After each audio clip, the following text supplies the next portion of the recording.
ஏகப்பட்ட பிரச்சனையில வந்து உட்காந்துக்கிற சோகமா என்னையும் வந்து சிரிக்கிற அளவுக்கு நீங்க பண்றீங்கன்னா இந்த நாடு எவ்வளவு சிரிப்பா எப்படி சிரிப்பா சிரிக்குதுன்னு நீங்க தான் பாக்கணும்.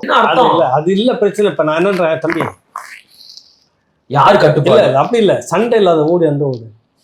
அப்படி எல்லாம் எந்த ஊருமே சொல்ற, இப்படி இவ்வளவு சொல்ற இல்ல, நீ இவ்வளவு குதிக்கிறீ இல்ல உடன் பிறப்பலாம். என் மாவன் என்னை வந்து கழுத்து பிடிச்சான், எட்டி வச்சான், ஏன் முன்னாடியே ஸ்டாலின் செத்துருவான், உன் பையன் செத்துருவான்டா. ஸ்டாலின் செத்துருவான்னு என் முன்னாடியே சொன்னாரு. என் பையன் அப்ப அழகிரி பையன் அவரு சொல்ல வரல வாயில. எல்லாம் கிளப் டான்ஸ் பரம்பரை பரம்பரை பரம்பரை அதானி. தமிழ்நாட்டிலேயே நமக்கு தெரியாம இருந்த அதானி பரம்பரை அவங்க 4 பேர் கிட்ட வந்துருதுன்னு வைங்க. நம்ம அண்ணனோட நிலைமை எழுச்சி தமிழரு இல்ல, அவருக்கு இருக்கு, அவருக்கு 2 இருக்கு. பலாப்பழம் மாதிரி 2 பழக்கம். கோபாலபுரத்துல இருக்கிற வரைக்கும் அவருக்கு ஒரு பிரச்சனையும் இல்லை. கோபாலபுரத்தை விட்டு நகர்னு முடிவு பண்ணிச்சுன்னா அந்த பலாப்பழம் 2 அங்க உடஞ்சிரும். நீங்க மட்டும் போக தம்பி அப்படின்னு ஒரு பழம் தான் வரும்.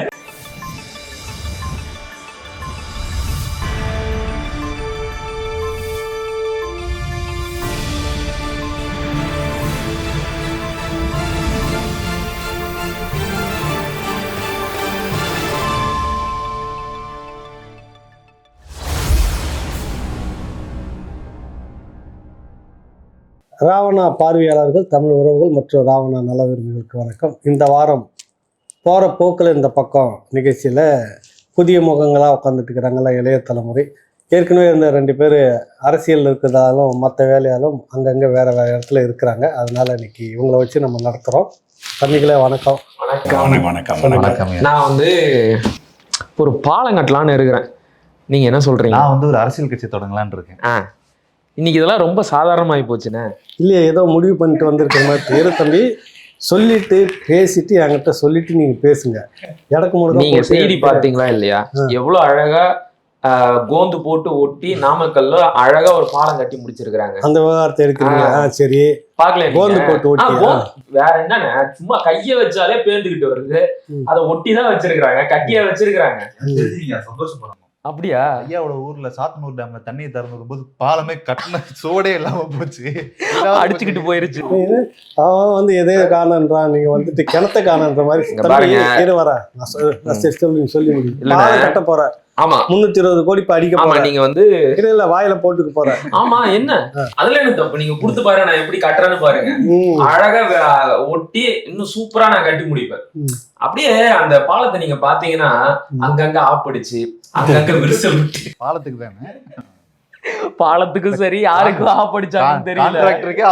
ஏகப்பட்ட பிரச்சனையில வந்து உட்காந்துக்கிற சோகமா என்னையும் வந்து சிரிக்கிற அளவுக்கு நீங்க பண்றீங்கன்னா இந்த நாடு எவ்வளவு சிரிப்பா எப்படி சிரிப்பா சிரிக்குதுன்னு நீங்க தான் பாக்கணும். சரி, அது மக்களோட உயிரை பத்தி எந்த அளவுக்கு கவலைப்படுறாங்கன்னே தெரியலண்ணே.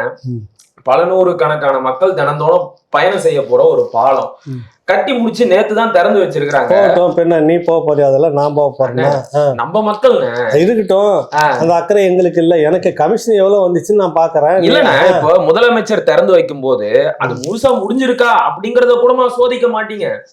இப்ப முதலமைச்சர் திறந்து வைக்க போறாரு, அதுக்கு முன்னாடி அந்த கட்டுமான வேலைகள் முழுசா முடிஞ்சிருச்சா அப்படின்னு சோதிக்கணும்ல. இது அடிப்படை ஒரு கடமை தானே. மக்கள் போறாங்க, சும்மா கையை வச்சு இழுக்கிறாங்க, அங்க கட்டுமான பொருள்ல இருக்கிற சிமெண்ட் எல்லாம் அப்படியே உதிர்ந்து விழுது. இந்த கட்டுமானத்துக்காக அடிச்சு வச்சிருந்த ஆப்பிள் எல்லாம் அப்படியே இருக்கு.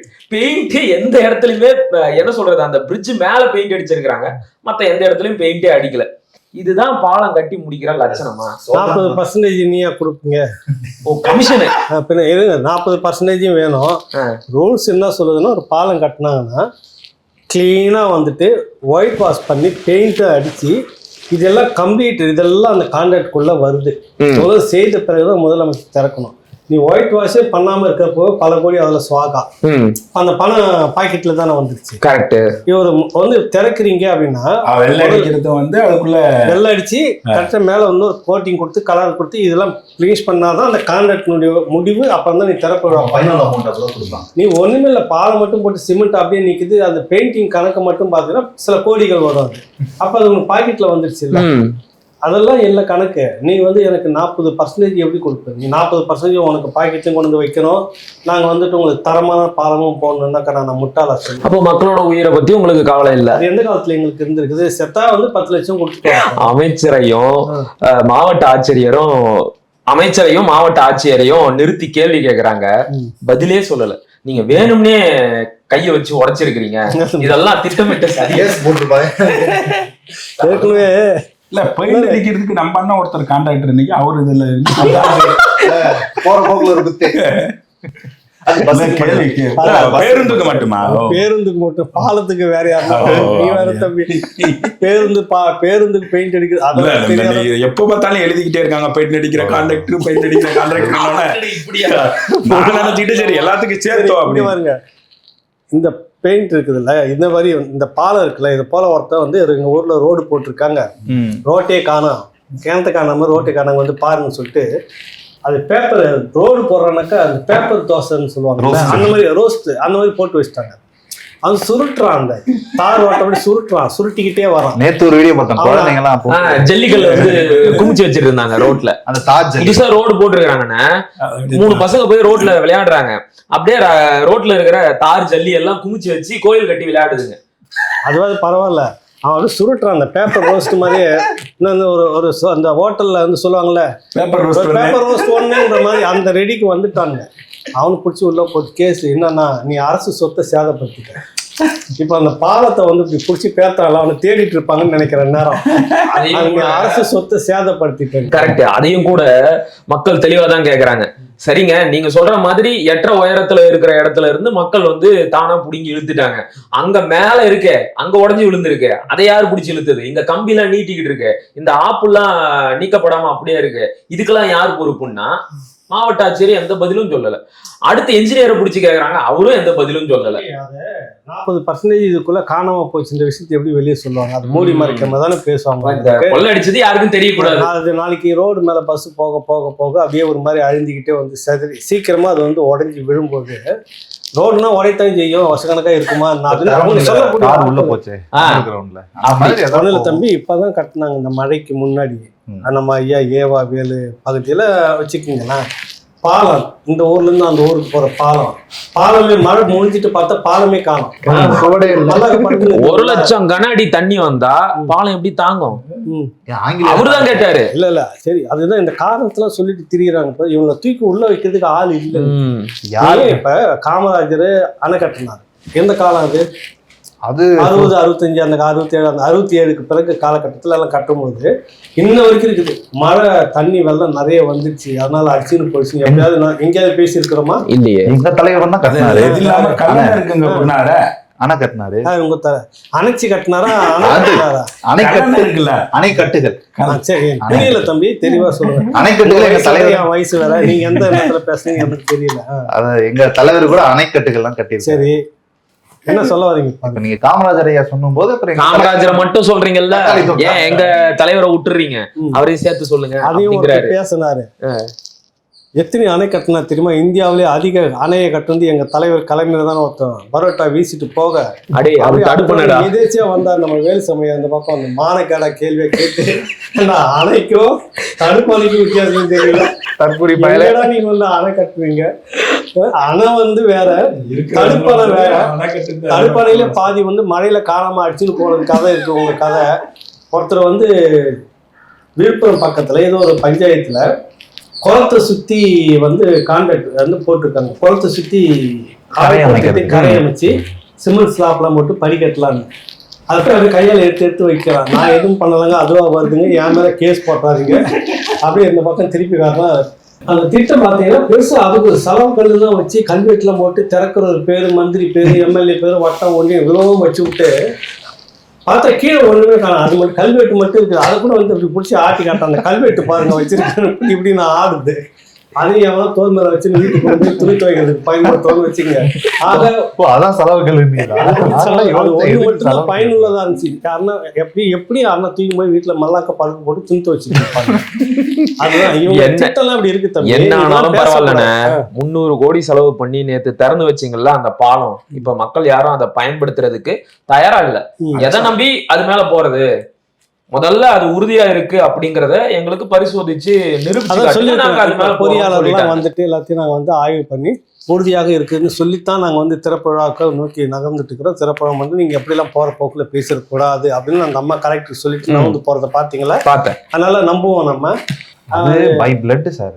இப்போ அம்மா ஜெயலலிதா அம்மா வந்து இவர கருணாநிதி அவர்களை எதுக்கு ஜெயில போட்டாங்க? பாலங்கட்டத்துல ஊழல்னு சொல்லி தானே போட்டாங்க. ஓ, அந்த வாரிசு தொடர்ச்சிங்க. அதேதான் அந்த இதுக்கு அது அப்படியே வாழையடி வாழையாக அடுத்து தொடர்ந்து வருது. திமுக என்றால் பாலம், அது சொல்லுவாங்க. அதிமுகனாக்கா அதுக்கு ஒரு பேர் இருக்கும். அது மாதிரி இதுக்கு ஒரு பேரு. இவங்க வந்தா பாலம் கட்டுவாங்க, ரோடு போடுவாங்க. ஏன் சொல்லு? ஏன்னு அதிகமா கமிஷன் அடிக்கலாமா? அது வேற. திமுக ஐட்டு வங்கி நவீன தமிழகத்தின் தந்தைன்னு வேற சொல்றாங்க. ஐயா இன்னைக்கு எங்க ஏரியாவுல தடிக்க விழுந்தா விழா தம்பி. ஏதோ ரோட்ல டான்ஸ் போட்டாங்க. ஒரு வருஷமா பிறந்த நாள் விழா கொண்டாடுறாங்க. ஒரு வருஷமாவா? அந்த டான்ஸ் கதை தெரியும். என்ன நான் ஃபர்ஸ்ட் அந்த வீடியோ பார்த்துட்டு இப்படிடா இந்த ஒரு ஏரியா மக்கள் குளத்தூர் மக்கள் மட்டும் டான்ஸ் எல்லாம் சூப்பரா தெரிஞ்சிருக்காங்க. டான்ஸ் போறவங்க தான். அதுக்கப்புறம் எனக்கே தெரியல.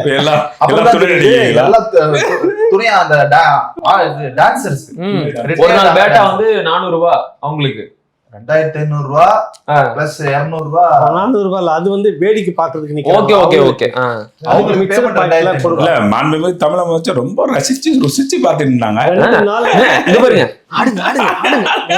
இதுல வந்து இன்னொருத்தர் நம்ம சேகர் பாபு கூட, அவரு நல்லா இருக்கா? கொஞ்சம் கூட அசிங்கமே இல்லை உங்களுக்கு. அண்ணா 4 கிலோமீட்டர் பக்கத்துலதான் வியாசர்பாடியில ஒரு பிளாஸ்டிக் தொழிற்சாலையில தீ விபத்து ஏற்பட்டு அந்த பகுதி மக்களோட தப்பு தகவல் தப்பு தம்பி. அதாவது ஆந்திராவில நடந்துச்சு. அதனால தமிழ்நாட்டுல நடந்தா இவருக்கு கொஞ்சம் துடிச்சு இருந்திருக்கும். நீ என்ன நீ ரொம்ப தப்பா சொல்லிட்டு சரி, அதை விடுங்க. ஆந்திராவில நடந்ததுனால துடிச்சு இருக்கணுமே. அதெல்லாம் இல்ல, அந்த ஊர்ல அனகாபுதூர்ல இடிச்சு மக்கள் பாவம் கஷ்டப்பட்டு போறாங்க. 2 நாள் இல்லப்பா. நானு அவசரமா ஊருக்கு போயிருந்தேன் அம்மா குறைஞ்சு சொல்லி. 2 நாள் இல்ல, 2 நாளுக்குள்ள பார்த்தா இங்க வந்து ஒரு விழாவே நடத்தி முடிச்சு ரோட்ல டான்ஸ் எல்லாம் நடத்தி 2 நாள் தான் தம்பி. 2 நாள் குளத்தூர்ல இல்ல. என்னடா நம்ம தொகுதியில இப்படி டான்ஸ் எல்லாம் எனக்கே தெரியாம போச்சுன்னா அந்த வழியா தான் குறுக்கணும். வாக்கிங் காலையில நடைபயிற்சி போறேன்.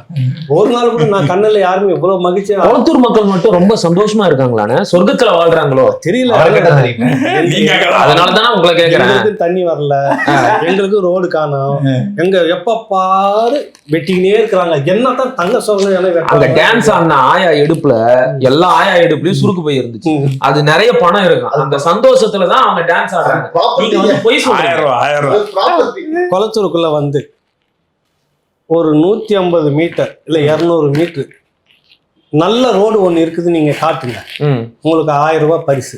அப்ப அங்க டான்ஸ் ஆடினவங்க எல்லாம் போய் சொல்லி இருக்காங்க, என்ன சொல்றாங்க, நடிக்கிறாங்க அப்படின்னு நீங்க குற்றம் சாட்டுறீங்க. ஒரு ரோடு இருக்கு தம்பி, கார்த்திகேயன் சாலைன்னு ஒரு ரோடு நல்லா இருக்கு. அங்கதான் எல்லா இடமும் நடக்கும். எப்ப எல்லா குத்தாட்டமும் அங்கதான் வச்சுக்கிறது. அந்த விட்ட வேற ஒண்ணும் இல்ல. ஹாஸ்பிட்டல் ஒண்ணு நல்லா பண்ணிருக்கிறாரு. சரி, இப்ப காலையில வந்தா திரும்ப கொடியெல்லாம் நட்டு வச்சு ராத்திரி தான் இந்த பக்கம் நான் போனேன். விடிஞ்சு வரதுல பார்த்தா ஒரு பெரிய மேடம் ஒண்ணு கொடியில. என்னன்னாக்கா மக்கள் முதல்வர் சாதனையா. ஓ, இதுக்கு முன்னாடி இருந்தவங்களாம் மக்களுக்கான முதல்வர் இல்ல போல இருக்கு, இவர் மட்டும்தான் மக்களுக்கு முதல்வர் ஆயிட்டாரு நினைச்சீங்கன்னே பாலம் ஏறிட்ட. மேல ஏறுறப்ப இறங்குறப்ப பாத்தீங்கன்னாக்கா டாஸ்மாக் நிக்குது. சரி, எங்க போய் முடிய போகுது? விழா நடத்துறாங்க, எல்லாம் நடத்துறாங்க. எல்லா நிகழ்ச்சியும் பார்த்தா வாரத்துக்கு ஒண்ணு. அது என்ன கணக்குன்னு தெரியல. குளத்தூர்ல தான் சுத்தி நிகழ்ச்சி. அதுவும் பை பிளட் தான். அதுவும் பை பிளட். அப்பா இருக்கும்போது பாச தலைவனுக்கு பாராட்டு விழா வாரத்துல ஒண்ணு, மாசத்துல. சரி, நீங்க மக்கள் முதல்வர்னா இப்ப நாங்களாம் இதுக்கு முன்னாடி இருந்தவங்க யாருக்கு முதல்வர் சொல்லுங்க? இல்ல, அது பஞ்சாயத்து பேசி முடிச்சுட்டு அடுத்ததுக்கு போலாம். நீ சொல்லுங்க தம்பி. எனக்கும் அதானே தெரியல. இவங்க எல்லாம் மக்கள் முதல்வர் அப்படின்னா மத்தவங்க எல்லாம் யாரு? நல்ல கேள்விதான். இதெல்லாம் வந்து எங்களுக்கு நாங்களே கொடுத்துக்கிறப்ப கமுக்கமா உட்காந்துட்டு இருக்கிற தம்பி சிலம்பாசன் தெரியல, ஏதோ பெருசா வைக்க போற போல இருக்கு. என்ன ஆட்டிக்காம உஷாரா எஸ்கேப் ஆவறாராம். ஆமா, ஆட்டிக்காமலாம் இல்ல, மக்களுக்காக வேலை செஞ்சவங்க யாரும் தன்னை மக்கள் முதல்வர்னு சொல்லிக்கல. தான் குடும்பத்துக்காக வேலை செய்யற ஒருத்தர் எப்ப நீங்க தான் சொல்ல மாட்டீங்கல்ல. அதானே, நீங்க சொல்ல மாட்டேங்கிறீங்க, நாங்களே சொல்லிக்கிறோம். மக்கள் முதல்வர் கூட காப்பி தான். இது என்ன, ஜெயலலிதா அம்மா 2014 கைது செய்யப்படுறாங்க. அவங்க ஜெயிலுக்கு போன பிறகு ஓபிஎஸ் பதவி இருக்கிறாரு, இவரு தமிழக முதல்வர். அப்ப அவரை அம்மா என்னன்னு சொல்றது அப்படின்றதுக்காக மக்கள் முதல்வர்ன்ற பட்டம் அங்கதான் முதல்ல. ஓ, சரி சரி சரி. அம்மாவுக்கு ஆப்போசிட்டா அப்பான்னு பேரை எடுத்துக்கிட்ட மாதிரி இந்த மக்கள் முதல்வர் இவங்களே எடுத்துக்கிட்டாங்க. நானே தமிழக முதல்வர், நானே மக்கள் முதல்வர். சரி, இப்ப அங்க அம்மா, இப்ப நான் அதுக்கு பதில் அப்பா. ஆமா, தந்தை ஒருத்தர் வந்துட்டாரு ஏற்கனவே. ஆமா, ஈவே ராமசாமி நாயக்கர் தந்தை. அம்மா வந்து அவங்க அப்ப அப்பா என்ற பேரை கருணாநிதி விட்டுட்டாரு, நான் தக்க வச்சுக்கணும் அதானே. சரி, நல்லா. இப்ப ரொம்ப நேரமா வந்து நான் சிங்க்லே போகுது, கவனிச்சியா? ஏன் தெரியுமா? வயசு வித்தியாசம். இவரு வந்து வயசுல பெரியவரா இருக்கிறாரு அப்படிங்கறதுனால நம்ம கூட சிங்க் ஆக மாட்டேங்கிறாரு.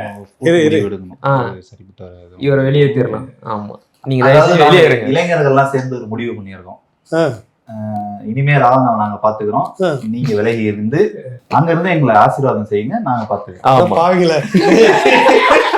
ஒரு நீங்களே தான் சொன்னீங்க, நீ என்ன சொல்றன்னு புரியலப்பா, உன் வயசுக்கு நீ என்ன அர்த்தத்துல சொல்றன்னு புரியல அப்படிங்கிறீங்க. இல்ல நீங்க நான் சிங்கில தம்பி சொல்லக்கூடிய தகவல் வந்து எதை நீ சொல்ல வரன்றதுக்கு சொல்ல வர, அதுக்கு நீ என்ன இடத்த காலி பண்ணுங்க, நாங்க பாத்து இந்த லெவலுக்கு வந்து நிக்கிறீங்களா பாருங்க. ஒரு சேனலுக்கே பதறீங்களே, அங்க ஒருத்தருக்கு கட்சியே போயிரும் போல.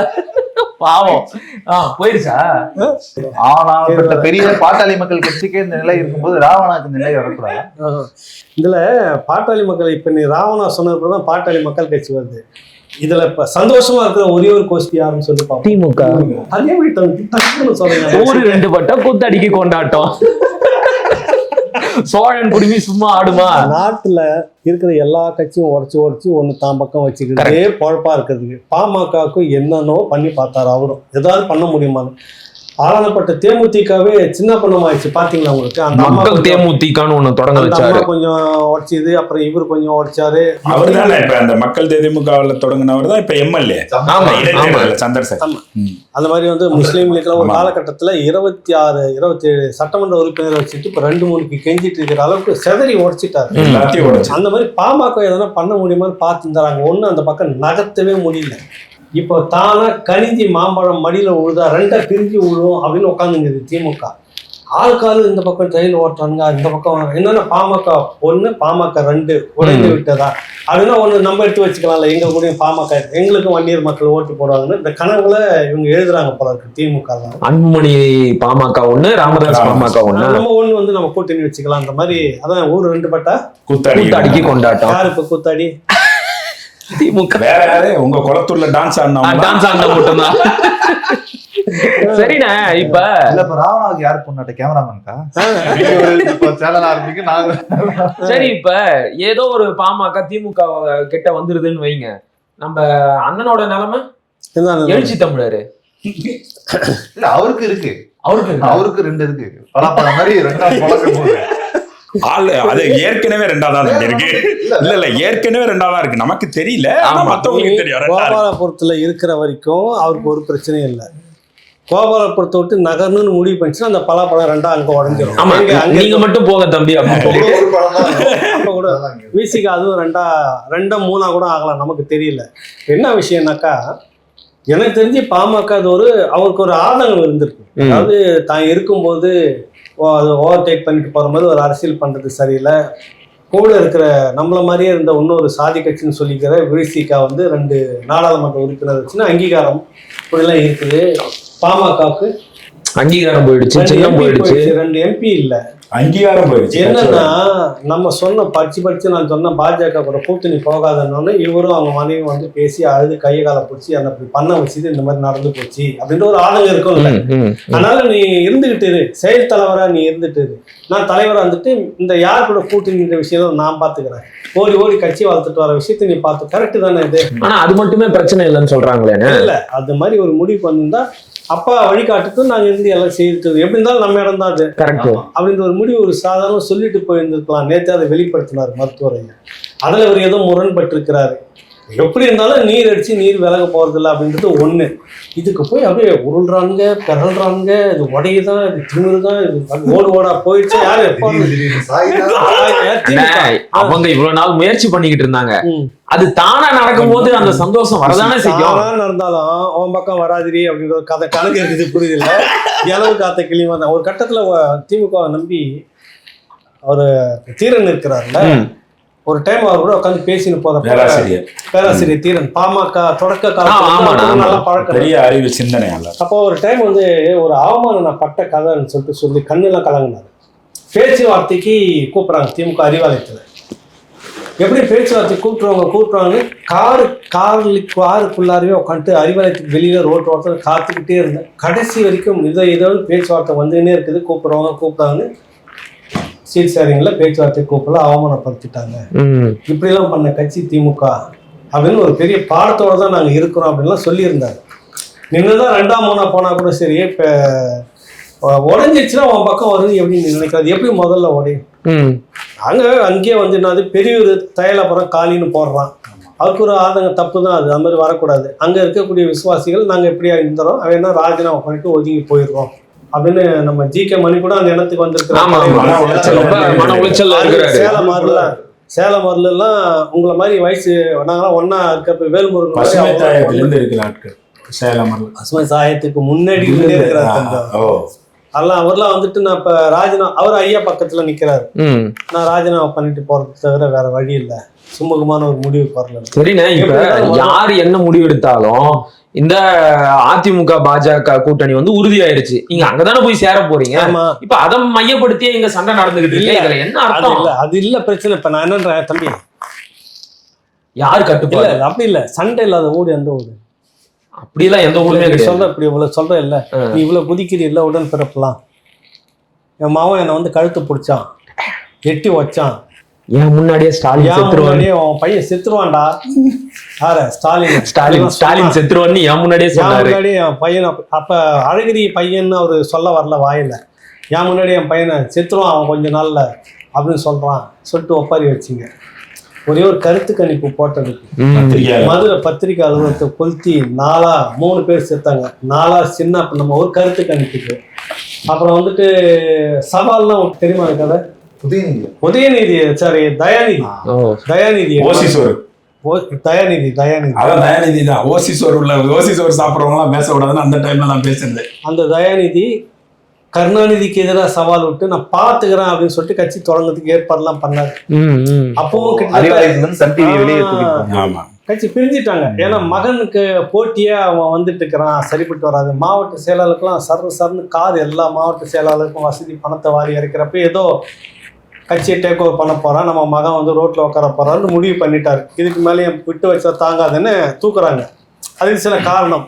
அந்த காரணத்துல வந்து மதுரை அந்த பத்திரிகை அளவுகளும் கருத்து கணிப்பு எல்லாம் பண்ணீங்க. அன்னைக்கு ரோட்ல போய் நின்றுட்டு இதுக்கு காரணமானவர்களை நாங்கள் வந்து நீதிமன்றத்தில் நிறுத்தாத விட மாட்டோம்னு சவதெல்லாம் விட்டான். அண்ணன் தம்பிங்க 2 பேரும் கேடி பிரதர்ஸ்னு பேரு. ஞாபகம் இருக்குதா? இந்த செய்தியை சேர்த்து சொல்லி அப்பதான் வீரமணி ஐயா வந்து உள்ளவர்கள் ஏதோ ஒண்ணு பேசி பெரிய பிரச்சனை. எந்த வீரமணி ஐயா? நம்ம ஆசிரியர் வீரமணி, தமிழர் தலைவர். அது என்ன நம்ம அவர் எப்பயாவது ஒண்ணு வந்து தமிழர்னு சொல்லியிருக்கிறாரா? அப்புறம் எப்படி நம்பணுவாரா? அவர் எடுத்தாலும் திராவிட தலைவர், திராவிட பொங்கல், ஐயா வந்து அந்த நேரத்துல ஏதோ வார்த்தையை விட்டு ஐயா நான் ஒரு சரியான வார்த்தை சொல்லுவேன், திராவிட மடாதிபதி. அப்படி சொல்லுங்க. திராவிட மடாதிபதி ஐயா ஆசிரியர் கி வீரமணி ஒண்ணு சொல்ல போக அதுக்கு தயாநிதி அழகிரி என்ன சொல்ல போக அது தெளிவா சொல்லு, மக்களுக்கு தெரியும். ஸ்டாலின் தான் வந்து உண்மையான வாரிசு அப்படிங்கிற மாதிரி ஒரு வார்த்தையா அவர் அதுக்கு உடனே ஓசிஸ் ஒரு சாப்பிட பேசக்கூடாது. தயாநிதி அப்பயே ட்விட்டர்ல போட்டு பெரிய ட்ரெண்ட். அப்போ வந்து பேர் தான் ஓசிஸ் ஒரு வீட்டுக்கு வந்து சாப்பிட்டு போறோம் எல்லாம் பேசக்கூடாதுன்னு. அதோட மதுரை அழகிரி அவங்க பையன் இருக்கிறான்ல, அவன் பேருமே உதயநிதி ஏதோ ஒரு தயாநிதி அழகிரி தான். தயாநிதி அவரு சொன்னதான் அவரு பேரும் தயாநிதி. அந்த தயாநிதி தான் நீங்க சொல்றீங்க. இந்த தயாநிதி இல்ல. இந்த தயாநிதி என்ன தெரியுமா பண்ணாரு? கேடி பிரதர்ஸ் தயாநிதி திமுகவுல இருந்து நான் சேலஞ்சு பண்றேன்னு சொல்லிட்டு கட்சி ஆரம்பிக்கிறதுக்கு ஏற்பாடுலாம் பண்ணாரு. அதெல்லாம் நடந்து சவால்லாம் ஆமா, கொலைகாரனை குற்றவாளி கூண்டில் நிறுத்துவோம் யாரு? அழகிரிய. அப்புறம் பார்த்தாக்க கொஞ்ச நாள்ல கண்கள் பணிந்தது, வசனம் எழுதிட்டு ஒட்டிக்கிட்டாங்க. அதுவே இப்படி தம்பி ஒண்ணு இல்ல, கருத்துன்னு ஒரு அது ஒரு டீம், கருத்துன்னு ஒரு குழு. அது வந்து அது ஒரு டீம், அது வேலையை செய்யும். பெண் இருக்கிற மாதிரி திமுக கருத்து கனிமொழி ஆரம்பிச்சு அது வந்து கொஞ்சம் ராக்கெட்லாம் விட்டுச்சு இடையில. அப்ப அது விஷயமா கருணாநிதி கிட்ட கேக்குறாங்க இந்த மாதிரி அப்ப ஹிந்துல ஒர்க் பண்ணிட்டு இருக்கும்போதா இப்ப தம்பி அந்த அந்த காலகட்டத்துல சண்டெல்லாம் கருத்து கணிப்பு அவங்க அப்பதான் அரசியலுக்கு வந்தாங்க. கனிமொழியை விட அப்ப ஹிந்துல ஸ்டாலினுக்கு வந்து செல்வாக்கு குறைவுன்னு போட்டது தினகரன். இதான் நோக்கம். அதுக்கு அந்த அந்த காலகட்டத்தில் அதாவது அதர்ஸ் 3% அதுலதான் இவங்க உங்களுக்கு எல்லாம் இவ்வளவு தாண்டா பெரிய செல்வாக்கு இல்லடான்றதான் அந்த அதர்ஸ்ல வந்து இவங்க அதுக்கு டென்ஷன் ஆகி அழகிரி அடிச்சு கிடிச்சு பத்திரிகை எரிச்சு இந்த விஷயம்லாம் நடந்து முடிஞ்சுது. அந்த காலகட்டத்தில் கருத்துன்னு ஒரு குழு வச்சுக்கிட்டு இருந்தாங்க. அதுல வந்து நிறைய இந்த மாதிரியான ஒர்க்லாம் பண்ணிட்டு இருக்கிறப்ப கருணாநிதி கிட்ட கேட்கறாங்க, கருத்துன்னு ஒரு குழு வச்சுட்டு அவங்க ஒரு மாதிரி பண்ணிட்டு இருக்கிறாங்க அப்படின்னா அதுல எனக்கு உடன்பாடு இல்லை அப்படின்ட்டு வந்து யாரு இவ்வளவும் நடந்துச்சு. ஒன்னையுமே சொன்னாரு. சரி அது இவ்வளவு கூட வேணாம் தம்பி, இவ்வளவு வரலாறுல இருக்கு ஒரே ஒரு வார்த்தை, அது என் பொண்ணே இல்லைன்ட்டு உட்காந்துட்டாங்க. சட்டமன்றத்துல நீதிமன்றத்துல தம்பி, நீதிமன்றத்துல ஒரு பத்திரிகையாளர் நேர்மையான ரொம்ப ரொம்ப பின்னாடி போயிட்டீங்க. அப்புறம் என்னத்த சொல்றது, எல்லாத்தையும் தான் சொல்லி ஆகணும் உங்களுக்கு. இல்ல ஒரு கட்சியில அப்பம் உள்ள பிரச்சனை, உங்களுக்கு என்னடா இவ்வளவு கொண்டாட்டம்.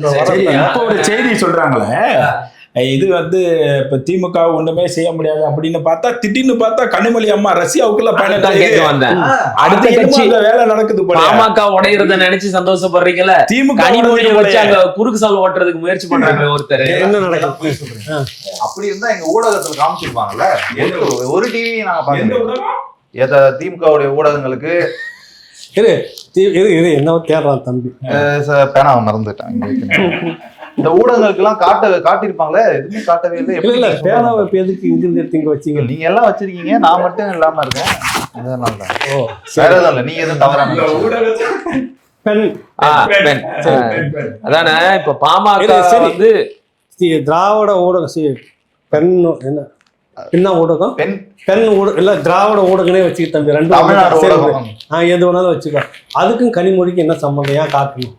ஏன் வந்து அவங்கள ஓரம் கட்டுறீங்க? எவ்வளவு முக்கியமான ஒரு வேலையை செஞ்சுக்கிட்டு இருக்காங்க. என்ன வேலை செய்யறாங்க? முக்கியமா எல்லா நாடுகளுக்கும் போய் ஆபரேஷன் சிந்தூரை பத்தி விலக்கி சொல்லிக்கிட்டு இருக்காங்க. இந்தியா ஏன் இந்த போரை தொடுத்துச்சு அப்படிங்கறத பத்தி அவங்க ஒரு தொலைக்காட்சியில கூட, அதாவது திமுக ஆதரவு தொலைக்காட்சி ஒண்ணுல கூட அதை பத்தின செய்தியே கிடையாது. எப்படி காட்டுவோம்? நாங்க அதுக்காக வந்து பணத்தை கொடுத்து பேனாலாம் வச்சு எழுதி செலவு பண்ணி மாசம் ஒரு 40 லட்சம் ரூபாய் வந்து கம்மியா சொல்றீங்க. அது இல்ல தம்பி, நீ சொல்ற பேக்கேஜ் எல்லாம் வேற.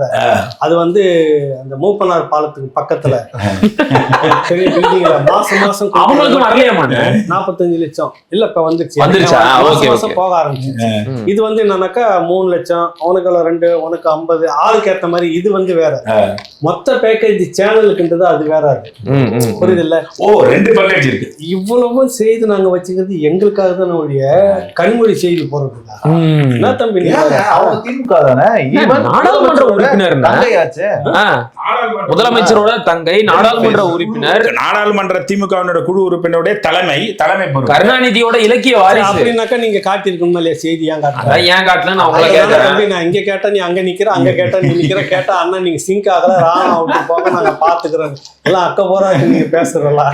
என்ன இருந்தாலும் மூத்தவரு, இல்ல உங்களுக்கு அந்த அரசியல் நுணுக்கங்கள் எல்லாம் தெரிஞ்சிருக்காங்க, அதனால கேக்குறோம். இல்ல வடநாட்டுல என்ன காரணத்துக்கு டிவில காட்டாம இருக்கிறாங்க? இல்ல அதான் வடநாட்டுல ஒரு செய்தி சொல்றாங்க. அது என்னன்னா, இந்த தெலுங்கானால இருக்குல்ல அவருடைய மகள் கவிதா, அந்த அம்மாவை வந்து ஒரு ஊழல் இதுல வந்து பிரிச்சு கையில எடுக்கிறாங்க. இந்த பக்கம் பார்த்தா அன்புமணி ராமதாஸையும் கையில எடுக்கிறாங்க. இப்ப அடுத்ததா வரப்போறது கனிமொழியை தான் கையில எடுக்க போகுது. யார் நான் சொல்லல, RSS கையில எடுக்கிறாங்க. அப்படிதான் தெரியுது. காரணம் என்ன சொல்றாங்கன்னா, காரணத்தை வந்து அவங்க ஆங்கிலத்துல வேற சொல்றாங்க, அதாவது மணி ட்ரிவன் போர்சஸா இருக்காங்க. அவங்கலாம் ஊழல் செஞ்சு மாட்டக்கூடியவங்களா இருக்காங்க, அது பவர் ட்ரிவனா இல்ல. தம்பி, பாஜக பிடிக்கணும், RSSக்குள்ள நீ போகணும், உனக்கு ரொம்ப நெருக்க வேணும்னா நீ மணி லாண்டரிங் பண்ணி என்ன சொல்றாங்க? இல்ல அது என்னன்னா, போற வரைக்கும் ஒன்றுதான், எவ்வளவு தூரம் நீ போறியோ போ, அப்புறம் தான் உன்னை பிடிப்பான். தேர்தல் நேரத்துல நீ சிக்கு இல்ல, அப்ப அப்படி அமைக்கிறது சிக்கிருக்காங்க பாரு. இந்த டாஸ்மார்க் உள்ள அப்படி போறதா, அப்படி குடிச்சிட்டு கனிமொழியை மேல எடுத்துட்டு வராங்க. நான் சொல்லல, டாஸ்மார்க் ரிப்போர்ட் தான் வந்திருக்கு. வடநாட்டு ஊடகம் நேற்று கரெக்டா சொன்ன, நேற்று ஒரு செய்தி போட்டுருந்தேன், திமுக கனிமொழி வசமாகிறதான்னு டைட்டில் போட்டுருந்தேன். இதே டாஸ்மாக் ஊழல் விஷயத்துல இவங்க வந்து இப்ப கோர்ட் வரைக்கும் போய் ஸ்டே வாங்கிட்டாங்க. ஆமா. என்னன்னா இல்ல, அதான் இடி ரைடு வந்தது இல்ல, அந்த டாஸ்மாக் நிறுவன எம்டி இவங்கெல்லாம் வந்துட்டு எங்களை வந்து செல்போன் பறிச்சு வச்சுட்டாங்க, இதெல்லாம் ஒரு காரணம் சொல்லி அரசு ஊழியரை இன்சிக்க கூடாது அப்படின்னு சொல்லி வந்து ஸ்டே வாங்கின உடனே ரொம்ப குளிர்ந்து போயிருந்துச்சு. முதல்ல டக்குன்னு இடி நேரா உச்சநீதிமன்றத்துல போயிட்டு இந்த இப்ப சமீபத்துல 4 பேர் வீட்டுல ரெய்டு பண்ணாங்கல்ல, ரித்தீஷ், ஆகாஷ் பாஸ்கரன், அப்புறம் விக்ரம் ஜூஜு. என்ன ஒரே டான்ஸா இருக்கப்பா,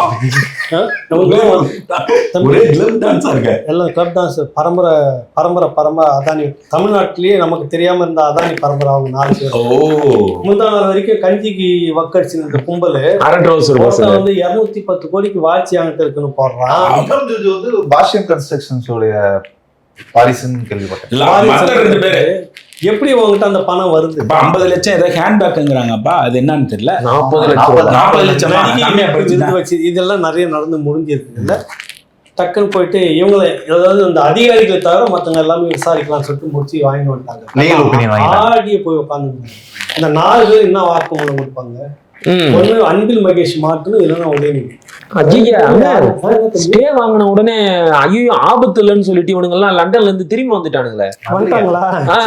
நல்லதுக்குதான் பெங்களூர்ல இருக்கிறானுங்க. இருக்கட்டும், அவங்களும் விஷயத்தோட தான் அவங்களும் ஒரு ஐயோ என்ன பண்ணாரு எப்படி போடுறீங்க?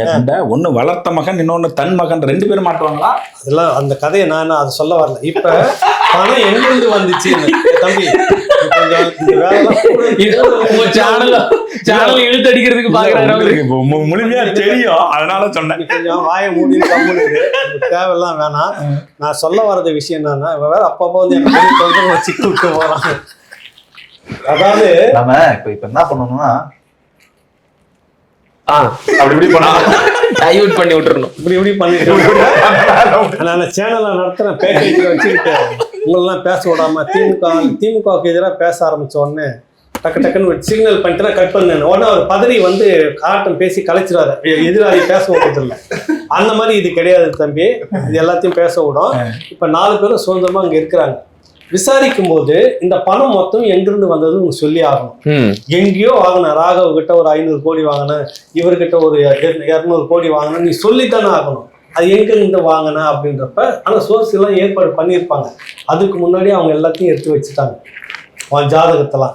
இப்ப இந்த 4 பேர்கிட்டையும் வாங்க போற வாக்குமூலம் இருக்குல்ல, அது பெரிய கிடுக்குப்பிடியா இருக்கும். நைஸாக வந்து அப்படியே கொஞ்சம் கொஞ்சமா தள்ளி காரணம் நிறுத்துற ஒண்ணு மோன பள்ளத்துல வந்து நீயே ஊந்துரு, இல்ல இந்த பக்கம் வந்து எங்களை கரசேவை செய்யும். 2ல ஒரு வாய்ப்பு தான் இருக்கு. இந்த லெவலுக்கு இப்ப வந்து நிக்குது. இவரு இங்க போன உடனே டெல்லிக்கு ஒருத்தர் போனார்ல கிளம்பி, 23ஆம் புலிகேசி சந்து வழியா பார்த்துட்டு ஐயோ சமாதான புறா விட்டுலாமான்னு கேட்பார்ல. சிங்கத்தை நேரில் நாங்க மாநில உரிமைக்காக போனோம், எங்களுக்கு தேவையான நிதி வாங்குறதுக்கு. முத்தரசன் அவர்கள் சொல்றாரு, சிங்கத்தின் கோயிலுக்குள்ளே சென்று. திமுக சீனியர் உறுப்பினர் முத்தரசன் கம்யூனிஸ்ட் தெளிவா சொல்லுங்கப்பா, நீ வேற நான் உலகிட்டு நான் தப்பா. சிபிஐ தலைவர் இல்ல, எனக்கு இங்க செயலாளர், மாநில செயலாளர். திமுக சீனியர் இல்லையா? திமுகவோட கம்யூனிஸ்ட் இதெல்லாம் வந்து நீங்க விலகிடுங்கன்னு நாங்க வந்து நாங்க பாத்துக்கிறோம்னு உங்களுக்கு மாறி பேசுறீங்கன்னு என்ன சொல்ல வரீங்க? நான் சொல்ல வந்து திமுக சீனியர் முத்தரசன் சேப்பு துண்டு போட்டு அதைத்தான் நானும் சொல்றேன். அவரு திமுக சீனியர். சரி எவ்வளவு வரலாறு கொண்டு புகைக்குள்ளேயே ஏன் 3 வருஷத்துக்கு முன்னாடி இருந்து நீ போகலன்னு ஒரு கேள்வி இருக்குது இல்ல. அன்னைக்கு நிதி நெருக்கடி இருந்துச்சு, அன்னைக்கு பணம் கொடுக்காம இருந்தாங்க. டைம் நிதி ஆயோக் வந்துட்டு இருந்தப்ப நீ வந்து பிரதமரை கூட்டு வந்துட்டு குறுக்கு நெடுக்குமா நடந்தீங்க மகாபலிபுரத்துல, ஞாபகம் இருக்கா? அது பிறகு உடனே முறுக்கிக்கிட்டு போகாம விட்டீங்க. உங்களுக்கு சிலதை அவங்க சால்வ் பண்ணணும்னு எதிர்பார்க்குறீங்க, அது பண்ணல மேல, அதனால நீங்க போகாம முறுக்கிட்டு உட்காந்தீங்க. இப்போ ஒரேடியா முறுக்க ஆரம்பிச்சிருச்சாங்க இடி. அதனால சரி தலையை ரொம்ப திருவுறாங்க, போய்தான் அவனு போனோன்னு சிங்கத்தின் குகைக்குள்ளாக சென்று யார் எழுதி கொடுத்தாங்க தெரியல, தோழருக்கு வசனம் இப்படிலாம் சொல்லிட்டுன்னு. கேரளாவிலையும் ஒரு கம்யூனிஸ்ட் இருக்குது, இங்கேயும் ஒரு கம்யூனிஸ்ட் இருக்குது. கால கொடுமை. தமிழ்நாட்டுல மட்டும்தான் கம்யூனிஸ்ட் இந்த அளவுக்கு சரி கேவலமா இந்த இருக்கு. செய்தியை சொல்லுங்க. அந்த செய்தி. வேற அதாவது ரொம்ப சந்தோஷப்பட்டுக்காதீங்க, திமுகவும் ரெண்டா உடையுது ரெண்டாலாம் இல்ல, அது நேரா வந்து கனிமொழி டேக் ஓவர் பண்ணிட்டு போறதுக்கான அப்படி ஒரு வேலை வாய்ப்பு திட்டம் இருக்கா? இருக்கா? அதனுடைய மேலிடம் RSS இவங்க எல்லாம் சுமூகமா அதுக்கு எதிராக அந்த அம்மா வந்துட்டு ஒரு லாபி பண்றாங்க. யாரு கிச்சன் கேபினெட் வந்து ஆக ஏதோ ஒரு வகையில சில பத்திரிகையாளர்களே கனிமொழிக்கு பேக்கப் இருந்துகிட்டு வேலை செய்யறாங்க. இந்தியா முழுவதும் பத்திரிகைகள் உள்ளவங்க அந்த வேலை அவங்க செய்றாங்க. ஸ்மூத்தா எல்லா ஸ்டேட்லயும் அங்கங்க ஆளை பார்த்து நினைச்சா நிர்மலா சீதாராமன் அம்மாவை சந்திக்கிறாங்க கனிமொழி, அமித்ஷாவோட சந்திக்கிறாங்க. செங்கலோட சந்திக்கிறாங்கன்ற கூடுதலா சொல்லுங்க. அவங்க செங்கல் வேற எடுத்துட்டு போய் சந்திக்கிறாங்க. நாட்டுல எதுவும் பிரச்சனை இல்லையா தமிழ்நாட்டுல? திடீர்னு போய் நிர்மலா சீதாராமன் சந்திக்கிறாங்க. அடுத்த நாள் இங்க ரெய்டு எல்லாம் வந்துட்டு போனோம். என்னன்னு கேட்டாக்கா ஜிஎஸ்டி, செங்கல் ஜிஎஸ்டிக்காக சந்திக்கிறோம். எவ்வளவு பிரச்சனை இதெல்லாம் நம்ம நம்பலாம் வச்சுக்கோங்க. நீங்க வந்து ரத்தம் செத்துருவேன். இல்ல நீங்க RSS கைக்கூலி. நீங்க இன்டெலெக்சுவல் கிடையாது. ஆமா, ஏன் தம்பி ரொம்ப வேலை நடக்குது? அறிவாலயத்துல ஒரு தாயத்தை கட்டி வச்சுக்கிறோம். இதெல்லாம் நீ வந்து நம்பலன்னா ரத்தம் கட்டி செத்துருவ. அதனால நம்பித்தான் ஆகணும். அந்த அம்மா வந்து செங்கல் ஜிஎஸ்டிக்காக போறாங்க அப்படின்னு சொன்னா ஆமா நம்புறேன். திடீர்னு ஸ்டாலின் வந்து மாநில நிதிக்காக தான் போறாங்க. இல்லன்னா நீ ரத்தம் கட்டி செத்துருவ. அறிவாலயத்துல அண்ணா கைது மீட்டிங்கிறாருல, அதுக்கு கீழே ஒரு தாயத்தை கட்டி வச்சுக்கிறாங்க. உஷாரா பேசுங்க, மாட்டிக்காதீங்க. ஆமா, அதனால இப்ப திமுக தலைமையில, கனிமொழி தலைமையில திமுக போகுங்கிறது சொல்றாங்க. அதை நோக்கி நகருது. அதை நோக்கி நகருது. அதை சொல்லுங்க. அதை விட அதான் சொல்ல உடலையப்பா. விஜய் வந்து ஒன்றிய அரசை கண்டிச்சிருக்கிறாரு. அதை கவனிச்சீங்களா? என்னன்னு தலைவர் பத்தி வச்சுக்கிறேன். என்ன தெரியுமா பேசிருக்கிறாரு? இதே ராமசாமிக்கே வந்து ஜாதி சாயம் பூச பாக்குறாங்க. சிவில் சர்வீஸ் தேர்வுல கேட்கப்பட்ட ஒரு கேள்வியில பெரியாருடைய பேருக்கு பின்னாடி சாதி பேரை போட்டிருக்கிறாங்க. இதை நான் வன்மையா கண்டிக்கிறேன். என்னன்னு போட்டாங்களா சொல்ல. அதாவது சுயமரியாதை இயக்கத்தை தொடங்கியது யார் அப்படின்னு சொல்லிட்டு 4 பதில கொடுத்திருக்காங்க. ABCDன்னு. அதுல ஏல வந்து ஈவே ராமசாமி நாயக்கர் அப்படின்னு கொடுத்துட்டாங்க. தப்பு. கரெக்டா தான் போட்டுக்கிறாங்க. கரெக்ட் தானே, எனக்கும் தெரியும். ஆனா அத ஒரு வன்மையா கண்டிக்கிறாராம். சாதி ஒழிக்க போராடிய ஈவேராவுக்கே சாதி சாயம் பூசுறதா? பாஜக தான் பூசுதா? ஆமா. அப்ப ஐயா ஆசிரியர் வீரமணி பூசலையா? அன்னைக்கு நான் வந்து சினிமாவில இருந்தேன், இன்னைக்குதான் அரசியலுக்கு வந்திருக்கிறேன். யாரு? இல்லண்ணே விஜய், நீங்க எதை சொல்றீங்கன்னு எனக்கு புரியுது. ஐயா வீரமணி அவர்கள் ஈவேராவுக்கு சாதி சாயம் பூசும் போது நான் சினிமாவில இருந்தேன். இப்பதான் அரசியலுக்கு வந்திருக்கிறேன். இல்லப்பா, ரெண்டுமே சேர்த்து பேச கெட்டு போடலன்ற. வீரமணி மட்டும், ஆசிரியர் வீரமணி மட்டும் ஈவே ராமசாமி நாயக்கர்னு தெலுங்குல படத்தை ரிலீஸ் பண்ண முடியுது, பெரியார் படத்தை. இங்க வந்து தமிழ்நாடு இழிச்சவாயன பெரியார் அப்படின்னு துணை முதல்வர் இந்த ஸ்டாலின் ஐயாவும் பேசியிருக்காங்க. ஆமா, அவரும் பணத்தை கொடுத்து பினாமியா குளத்தூர் மணி ஐயா சொல்றாங்க. பேசினாரு இல்ல, எப்படி பேசினாரு தம்பி தெளிவா சொல்லிடு. இல்ல, குளத்தூர் மணி ஐயா இவரை போய் அவருக்கு சாதி சாயம் பூசுனது ஸ்டாலினும் ஆசிரியர் வீரமணி தான் அப்படின்னு சொல்லியிருக்காரு. ஆமா, பேசியிருக்காரு. இதை பத்தி பெரிய சர்ச்சை வருது. எங்களை கேட்டா படத்தை எடுத்து டிஸ்ட்ரிபியூட் பண்ணாரு, அவரை போய் கேளுங்க. தமிழ்நாடு அரசு உதவி செய்திருக்குன்னு. ஆசிரியர் வீரமணி இங்க பெரியாராம், அங்க ஈவே ராமசாமி நாயக்கரு. மோடி போட்டதுக்கு மட்டும் உங்க விஜய் தான் சொல்றேன் நான். அதுக்கு மட்டும் உடனே அறிக்கை கொடுத்து பெருசா உருட்டுறாரு. ஆசிரியர் பெரிய நீங்க வந்து பெரியார் மடம் பக்கம் போயிடும் பார்ப்போம்.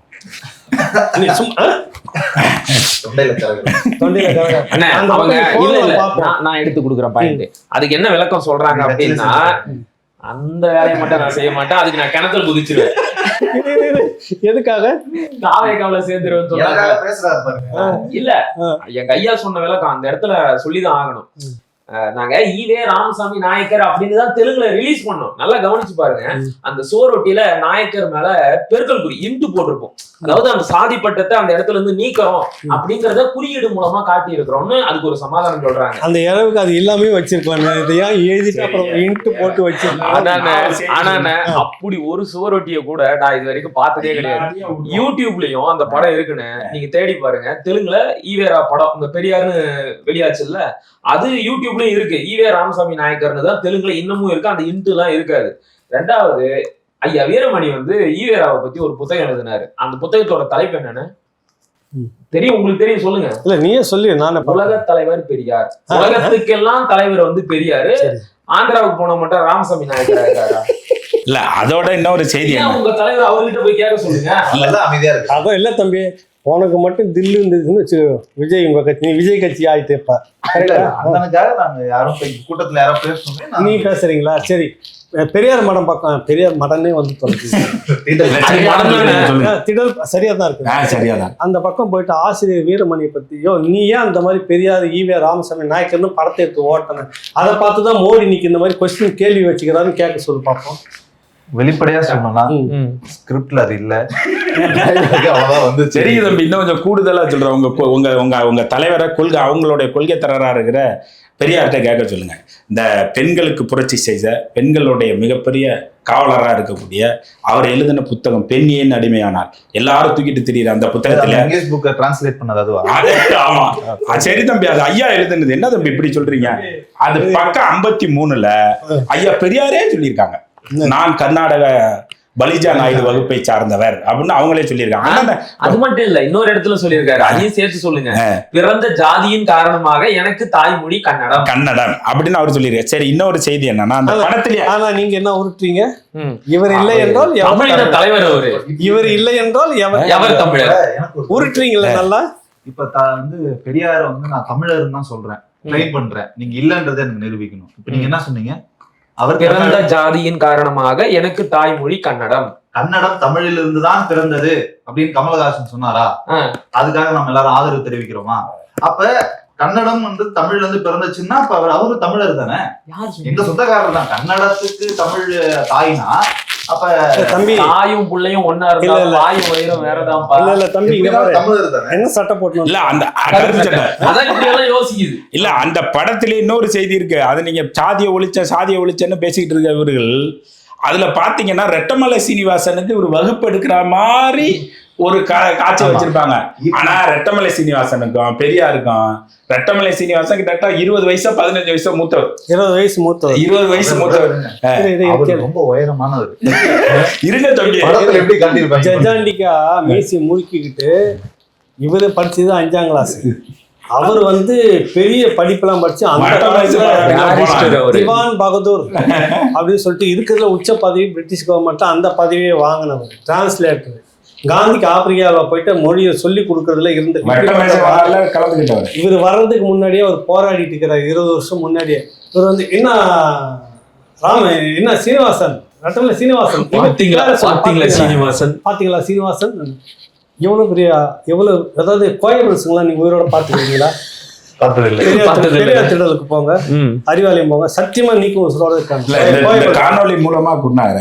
அதுல எவ்வளவு பெரிய ஒரு பிழையான விடயத்தை படத்தை எடுத்து வச்சிருக்காங்க, வரலாற்று பிழை அது. அதான் சொல்ல வரேன். ராமசாமி வந்து ஐயா ரெட்டமலை சீனிவாசனுக்கு பாடம் எடுக்கிறாங்க. அவங்க போராட்டம் பண்ணி இவர் காப்பி பேஸ்ட் தான் எப்பவுமே. ரொம்ப கிருஷ்ணா முத்துக்குமரப்பன் அமெரிக்கால ஒரு பேராசிரியர் தம்பி, நம்ம புதுக்கோட்டை தம்பி, நம்மகிட்ட பேட்டி கொடுத்துருக்கிறாரு. அந்த புத்தகத்தை எடுத்து காமிச்சு, இது ஆங்கிலத்தில் எழுதப்பட்ட புத்தகம், இதை அப்படியே டிரான்ஸ்லேட் பண்ணி ஈவே ராமசாமி பேரை ஓட்டிக்கிட்டாங்கன்னா,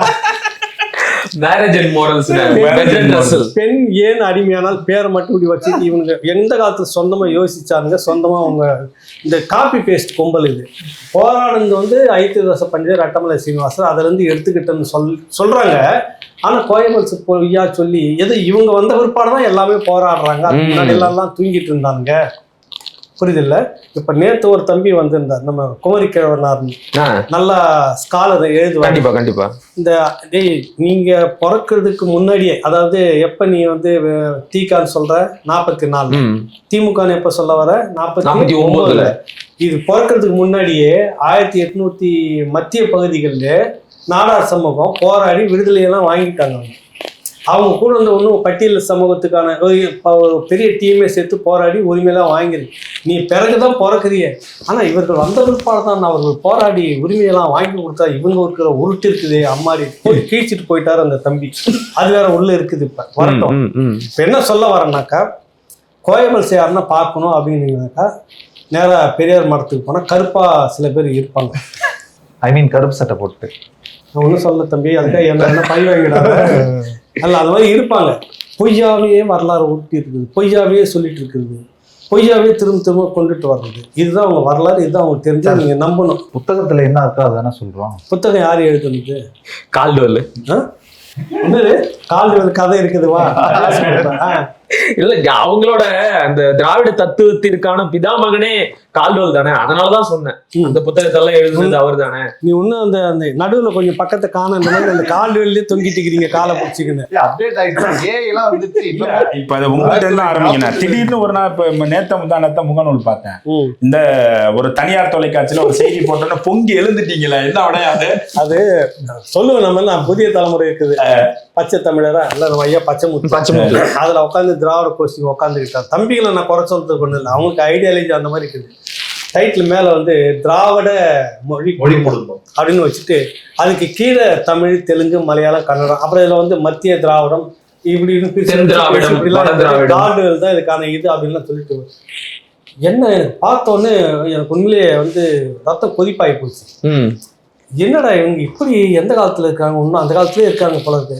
காலம் போன காலத்துல கால்டுவெல்லியே திருந்தி ஐயா மாசோ விக்டருடைய அந்த ஆய்வு புத்தகத்துல கொண்டு வராரு. இந்த காலகட்டத்துல இவனே வந்து யாரு நம்ம ஐயா கால்டுவெல் இருந்து திருந்தி நான் வந்து ஆய்வு பண்ணது தப்பு, அந்த காலத்துல எனக்கு கிடைச்ச டேட்டாஸ் எல்லாம் அந்த மாதிரி இருந்தது. பிறகு வந்து இன்னும் ஆய்வு பண்ணும்போது திராவிட மொழி குடும்பம்லாம் ஒன்றும் இல்லை, மூத்த மொழியே முதன்மை மொழியே தமிழ் தான், அதிலிருந்து எல்லாமே பிரிந்தது சொல்லிட்டு போயிட்டாங்கன்னா அதை எடுத்துட்டு பேசலாம்னா நான் அதை பேசவே மாட்டேன், எங்களுக்கு கால்டுவெல் தான் தெய்வம் அப்படியே உட்காந்து அதுதான் சொன்னேன். கோயவல்ஸை பார்க்கறதுன்னா நீங்க போய் பாருங்க. இதை எடுத்துன்னு ஒரு டிவியில வந்து விவாதம். தம்பி வேற ஒரு இது போட்டிருந்தாப்ல, உங்களுக்கு ஷேர் பண்ணி அவரு வேற ஒண்ணு எழுதியிருந்தார். சொல்லுங்க தம்பி. நண்பர் தான் வந்து அந்த வரைகளை எல்லாம் போட்டு அதை விவரிச்சது, பிரசன்டேஷன் பண்ணுங்க. நீங்க அந்த மாதிரி எப்பவுமே தப்பு பண்ணிடாதீங்க. அந்த தனிநபர் அவர் வந்து அவரா அதை செய்யல, அவரு அந்த நிர்வாகம் சொல்லுது, நிர்வாகத்துக்கு மேல ஸ்கிரிப்ட் பண்றதுக்கு ஒரு டீம். இவர் வந்து உங்களை மாதிரி ஒரு ஆங்கர் பேசக்கூடியவர் தான். நீங்க அதுல பேசியிருக்க கூடாது, அது இனிமே அந்த மாதிரி செய்யாது. இப்ப நீங்க உள்ள விஷயத்த சொல்லுங்க. அந்த காணொலியிலே கூட அவர் பேசும்போது என்ன தெரியுமா சொன்னாரு, எல்லிஸ் வந்து முதலாக திராவிட மொழி குடும்பம் அப்படின்னு சொன்னதா சுட்டி காட்டுறாரு. அது தப்பு. எல்லிஸ் ஒருபோதும் திராவிட மொழி குடும்பம் இல்ல, சொல்லிடுறேன் அந்த வரலாறு சொல்லிடுறேன். எல்லிஸ் வந்து தான் முதல்ல அறிவிக்கிறாரு உலகத்தினுடைய மூத்த மொழி. அவரு கால்டுவெல் வந்து இந்த திராவிடங்கிற சொல்லை நான் மனுஸ்மிருதில இருந்து எடுத்தேன். கால்டுவெல்லுக்கு முந்தினவர் எல்லிஸ் 40 வருஷம்.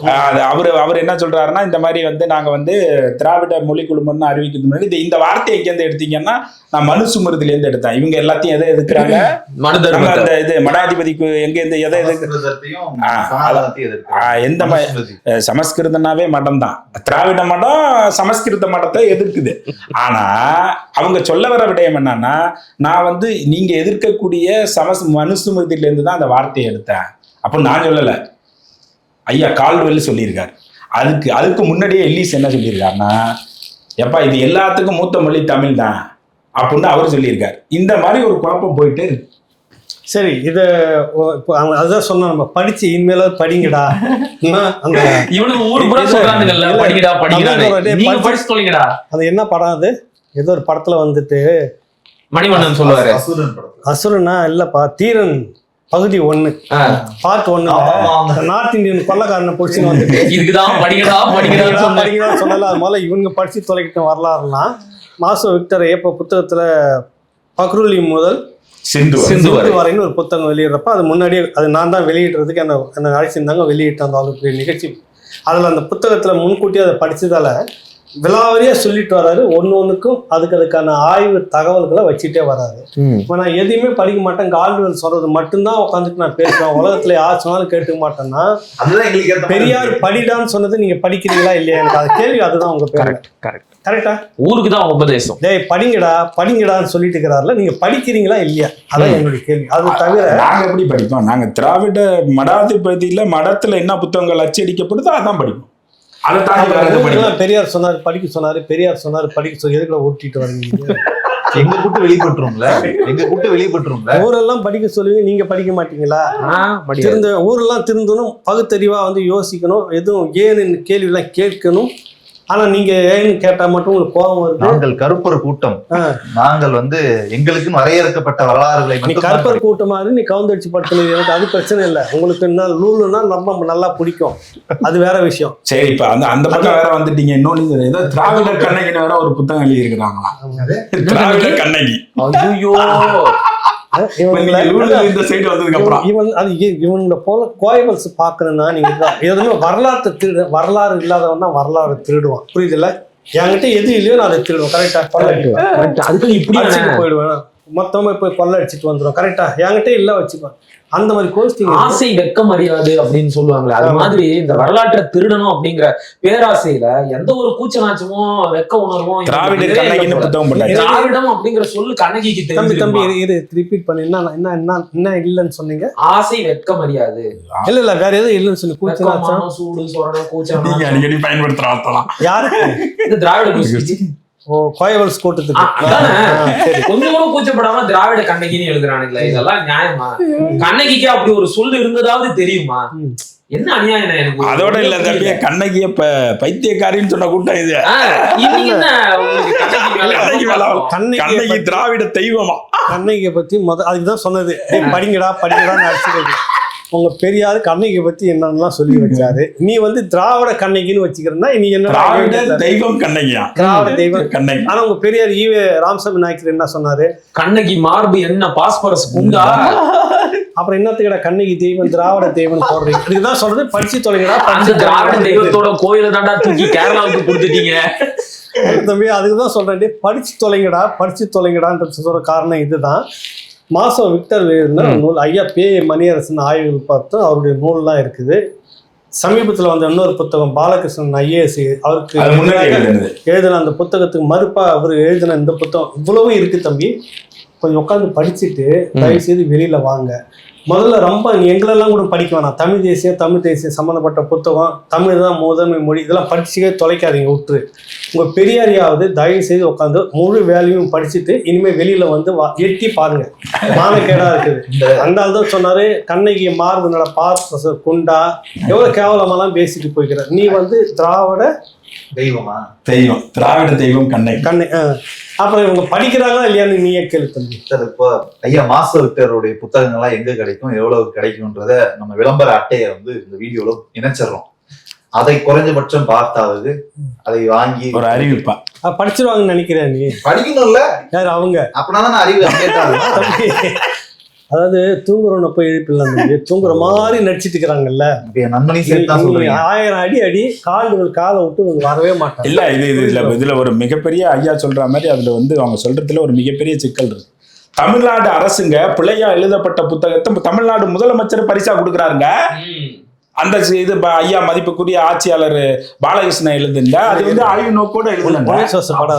உணர்ச்சி வசப்படல சொல்றாங்க, கோபமா அந்த மாதிரி எழுதுறாருங்க. அதுக்கு அது முறையான ரிசர்ச் மெத்தடாலஜியோட அந்த புத்தகம் எழுதப்பட்டாரு.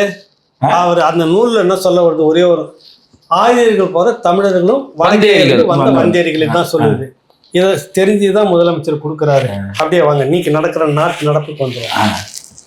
பக்கத்துல நீங்க போய் ஓட்டு கேட்டு வந்தீங்களா, கட்டி பிடிச்சிக்கிட்டு காங்கிரஸ் கர்நாடகாவா சொல்லிடாங்க.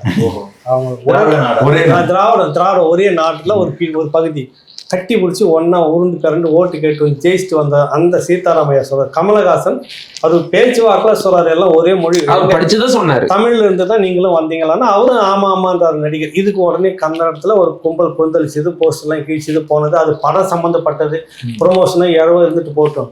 ஆனா அதுக்கு சீதாராமையா உடனே குதிச்சு போய் வரலாற்றை தெரியாமல் கமலஹாசன் பேசுறாரு. கன்னடத்தினுடைய தொன்மை தெரியாம கண்டிக்கிறார்ல. நம்ம கிட்ட ஒரு முதலமைச்சர் இருக்கிறாரு, வாயை திறக்கல, இது வரைக்கும் திறந்திருக்கிறாரு. மாநிலங்க எம்பி கொடுத்துட்டாரு, எதுக்கு திறக்கணுங்கிறீங்க? கமலஹாசனுக்கு தம்பி ஒன்னும் அப்டேட்டுக்கு வரல. இல்ல பெரியார் தேடலே உட்காந்து புரியல.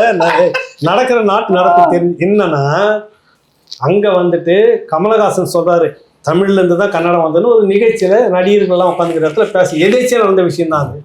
அதுக்கு அங்க இருக்கிற கன்னட அமைப்புகள்லாம் நீங்க சொல்லக்கூடாது, நாங்க தனித்தவர்கள் எங்களுக்கு தொன்மை இருக்குதுன்னு பேசி குதிச்சு அவர் படத்தெல்லாம் கிழிக்கிறாங்க. பெரிய கலவரம் மாதிரி போகுது.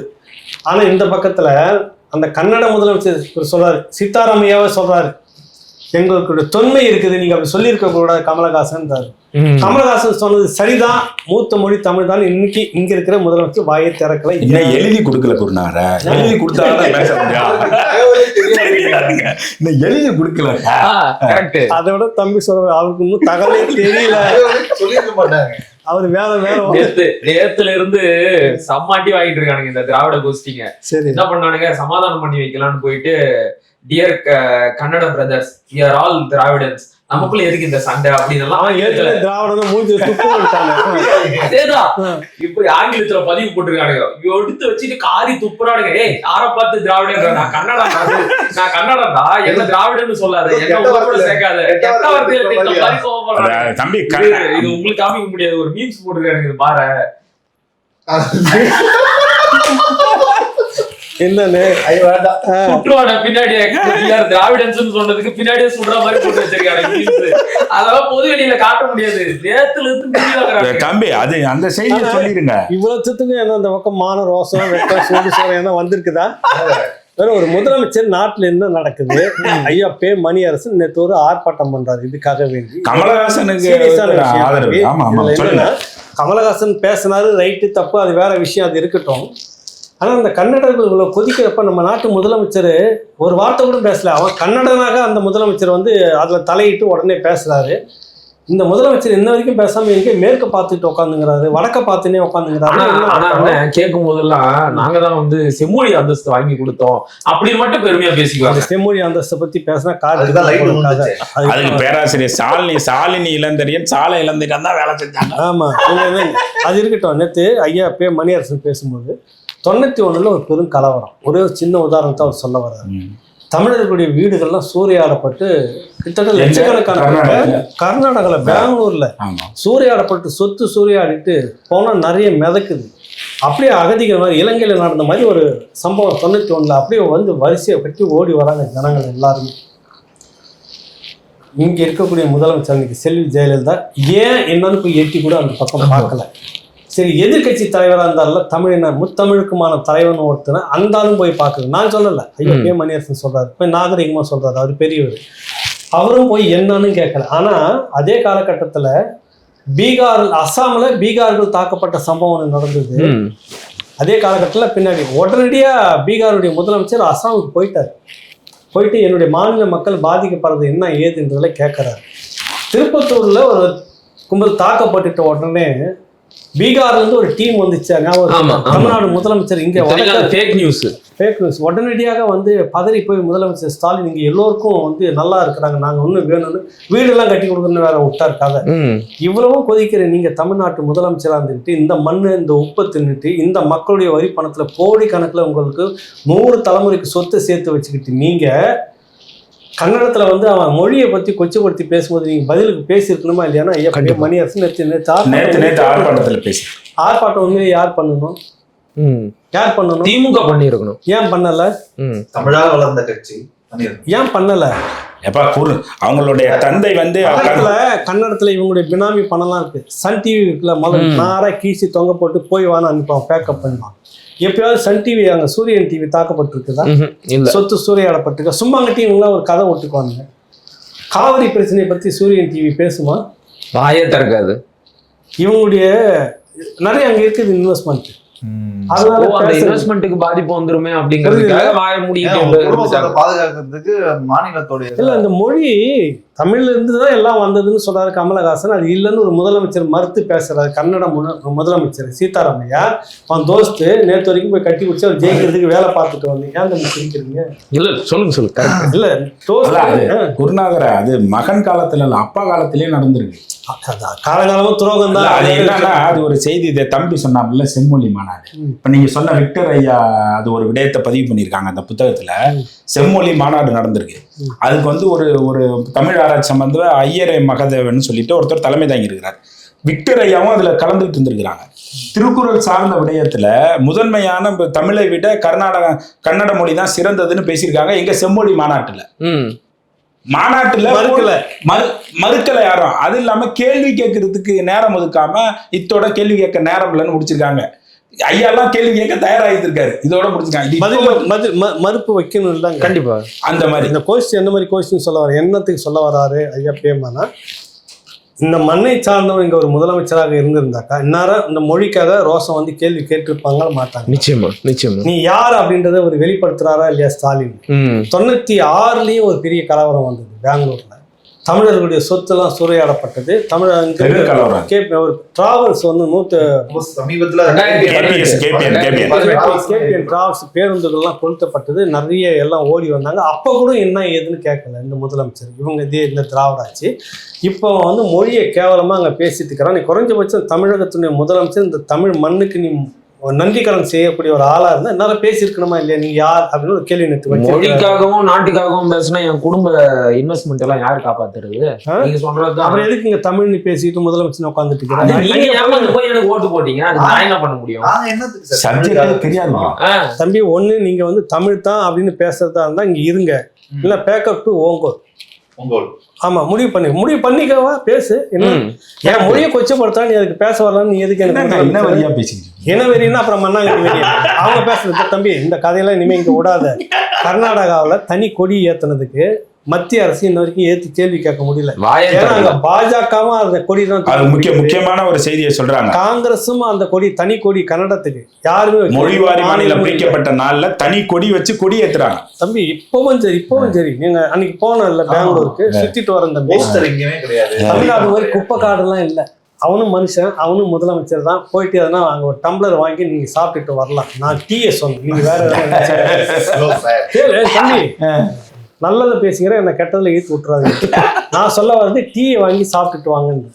ஒரு இடத்துல ஒரு ஆளுங்கட்சி நாங்கள் தான் ஒரு போஸ்டர் கூட நாங்கள் தான் எங்க முதல்வர் சீதாராமையன்னு ஒரு மூஞ்சில கூட போஸ்டர் ஒட்டி வச்சுக்கல. இந்த பாலத்துல பெயிண்ட் அடிப்பாங்க, அதெல்லாம் இல்லை. அந்த பாலத்துல பெயிண்ட் எங்கள் முதல்வர், மக்கள் முதல்வர், நாய்க்கு முதல்வர், இப்படி ஒரு இதுவும் காணாங்க.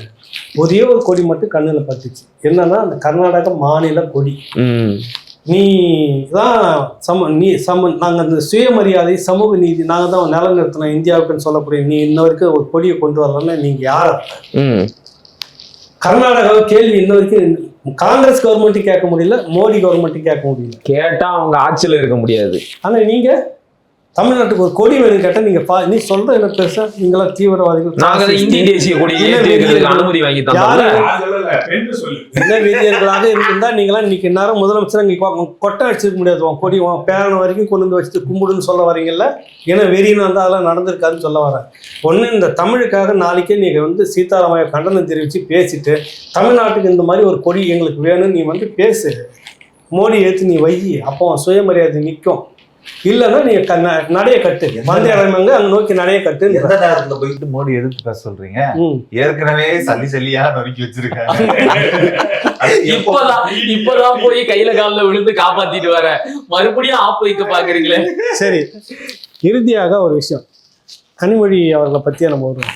இப்ப ஒரு அம்பாசிடர், தூதுவராக உலகம் முழுக்க இந்தியாவின் நலன் அம்பாசிடர். ஆமா, அது வந்து தூதுவர் தம்பி போய் நாடு முழுக்க பேசிட்டு வர்றாரு. அது ஏன் திமுக சேனல் போடல, அது வேற விவகாரம். அவங்க எப்பவுமே வந்து ஒரு தேசியவாதி. அப்படியா? ஆமா, அப்புறம் தான் வந்து மாநிலவாதி. சுயமரியாதை எல்லாம் அப்புறம் முதல்ல தேசியவாதி தான். இன்னைக்கு செய்யக்கூடிய இந்த ஏஜென்ட் வேலை இருக்குல்ல, பாகிஸ்தான் மேல நாங்க நடத்தின சண்டை நியாயமா இருக்குன்னு பேசுற மாதிரி இனப்படுகொலை நடந்தது இந்தியாவுடைய மேற்பார்வையில தான் நடந்துச்சு அப்படின்னு ஏன் உலக நாடு முழுக்க நீ போய் பேசல? இந்த இனத்தின் பேர்ல இந்த அரசியல் நடத்திக்கிட்டு இந்த மக்கள்கிட்ட ஓட்டு வாங்கிக்கிட்டு தமிழனுடைய ரத்தத்துல நீங்க பதவியெல்லாம் சுகத்தை அனுபவிச்சுக்கிட்டு ஏன் நான் அதை குறிப்பா அவர்கிட்ட பேசுறேன் அப்படின்னாக்கா 2009 மே 18 இரவு விடிஞ்சா 19 அன்னைக்கு வெள்ளக்கொடியோட போய் சமாதானத்தோட இருங்கன்றதுக்கான பேச்சுவார்த்தை நடந்ததுல இது சம்பந்தமான எவிடன்ஸ் என்கிட்ட மட்டும் பேட்டி கொடுத்ததுல இருக்குது. ஐயா சுபவீர பாண்டியன், கஸ்பர், குளத்தூர் மணித்தோழர். அவர் குளத்தூர் மணித்தோழர் நேர்மையா நான் வந்து வந்த தகவல் எனக்கு அரசுகிட்ட நெருக்கமான தொடர்பு இல்லை. அப்போ அண்ணன் சுபவீர பாண்டியன் தான் நெருக்கமாக இருந்தால் நான் அவர்கிட்ட சொன்னோன்னு சூசை அங்கேருந்து நேராக அவர்கிட்ட பேசினார். அவர் பேசின தகவலை இவர் பேசுகிறார். யாரு? சுபவீர பாண்டியன் கொடுக்குற பேட்டியில் நான் ஒரு நியாயமான தபால்காரனாக வேலை செய்தேன். எனக்கு வந்த தகவலை நான் வந்து கனிமொழிக்கு சொன்னேன். கனிமொழி அவங்க அப்பா கிட்ட பேசி தானே எதுவும் செய்திருப்பாங்க. கண்டிப்பா நான் பேட்டிக்கெல்லாம் முன்னாடி அவங்ககிட்ட பேட்டி எடுத்திருக்கேன், 2-3 பேட்டி எடுத்திருக்கேன். ஒரு முறை கேட்கும்போது அப்பா கிட்ட கேட்டுட்டு சொல்கிறேன் ஏகலைவன்னுவாங்க. அவங்க கேட்டுட்டு உடனே அப்புறம் மதியம் வாங்கணுவாங்க, காலை இப்படி தானே இருந்துட்டு இருக்கிறாங்க. அப்போ அவ்வளோ பெரிய சம்பவத்தில் முதல்வர்கிட்ட சொல்லிட்டு தானே செய்திருக்கணும். சரி, சொல்லாமல் செய்ததாக கூட வச்சுக்கோங்க. நான் டெல்லிக்கு வந்து கனிமொழி டெல்லிக்கு தகவல் சொல்லி அங்கேருந்து தவற தகவல் கனிமொழி எனக்கு சொல்லுவாங்க, நான் சூசைக்கு சொல்லுவேன். திரும்பவும் நடேசன் வருவார், அவர் சொல்கிற தகவலை நான் வந்துட்டு யார் சுபவீர பாண்டியன் தகவல் பரிமாற்றம் இப்படிலாம் மேலிடத்துக்கு இருந்து தெரிஞ்சு தான் இந்த வெள்ளக்கொடியோட போச்சு நடந்தது, தெரிஞ்சு இந்தியாவுக்கு தெரிஞ்சு நடந்தது. இதான் சாட்சி, இதான் விட்னஸ். கரெக்டாக பேட்டி வந்துச்சு. பிறகு உங்களுக்கும் காங்கிரஸும் ஒரு பிரச்சனை வந்துடுச்சு. அறிவாலயத்தில் படாசுலாம் வச்சுட்டு கூடா நட்பு கேடா அந்த பக்கம் இளங்க சொன்னால் அது அழுக்கு மூட்டை ஊழல் பெருச்சாலி, நாங்கள் முதுகில் சுமந்து எங்களுக்கு அசிங்கமாக போச்சுன்னு பதிலுக்கு கார் துப்பிக்க நீங்கள் 2 பேரும். அந்த நேரத்தில் வந்துட்டு இந்த இனப்படுகொலைக்கு இந்தியாவுக்கு தெரிஞ்சதான் நடந்தது. இரவு முழுக்க நாங்கள் தான் பேச்சுவார்த்தை நடத்தணும். துரோகம் பண்ணிடுச்சு, போடா நட்பு கேடாம காங்கிரஸ் முதுகுல குத்திச்சுலாம் அன்றைக்கி கருணாநிதி பேசுகிறாரு.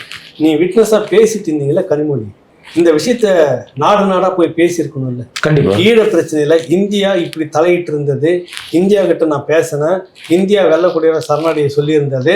சரணடைய சொன்ன பிறகுதான் நான் அவங்களுக்கு சொன்னேன் இந்த விஷயத்தை. ஏன் நீ போய் நாடாக எங்கேயும் பேசலை, ஐநாவில் இன்ன வரைக்கும் ஏன் போய் சொல்லலை? எப்படிப்பட்ட துரோகம் இது. கரெக்ட், அதுதான் சொல்ல வரேன். காங்கிரஸுக்கு ஏஜென்ட்டாக இருந்தது இது.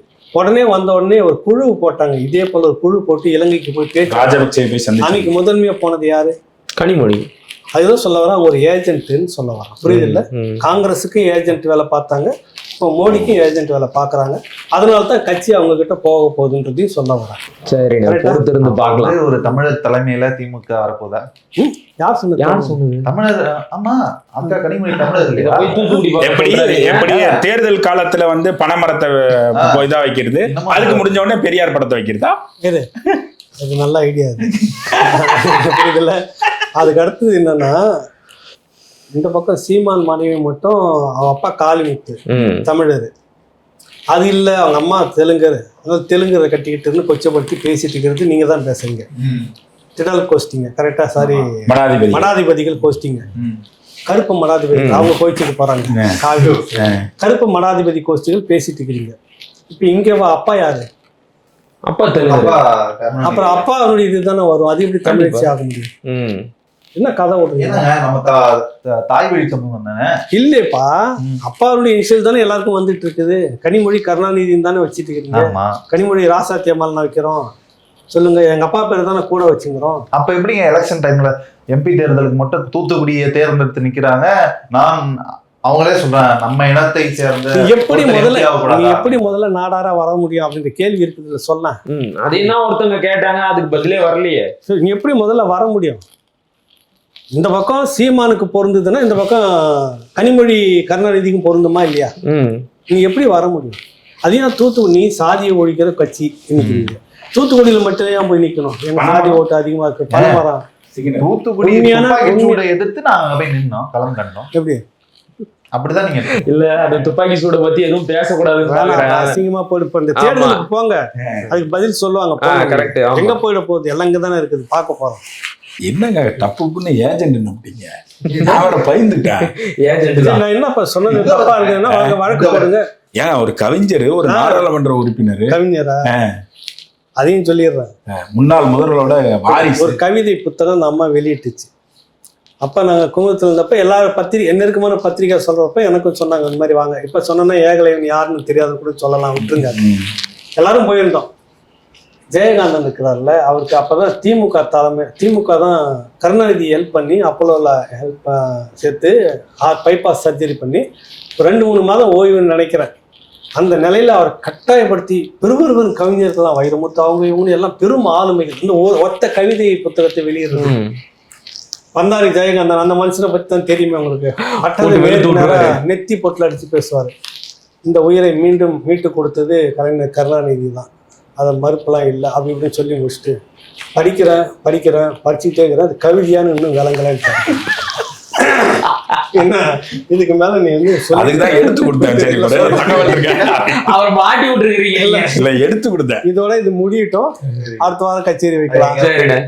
அப்ப இறுதியா இந்த காணொலியில நீங்க சொல்ல வர்றது வந்து திமுக வந்து கனிமொழி கருணாநிதிட்ட போகுது. சந்தேகம் என்ன உங்களுக்கு?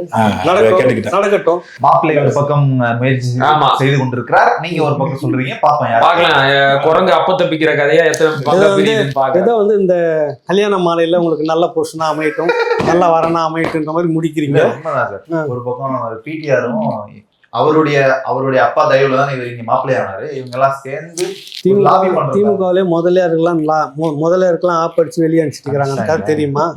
இந்த பொன் வசந்தன் ஒருத்தர் இந்திராணின்னு மதுரையில மேயரா இருக்கிறாங்க. அவங்க வீட்டுக்காரரும் பொன் வசந்தன் பேரு. கட்சி விட்டு தூக்கிட்டாங்க. அடிப்படை கட்சிக்கு விரோதமாக ஏதோ செயல்படுறாங்க. அவர் யாருன்னாக்கா பொன் வசந்தன்றது பிடிஆர் பழனிவேல்ராஜனுடைய ரொம்ப க்ளோஸ்ல இருக்கிறது. அதுக்காக வேண்டிய வெட்டுறாங்க.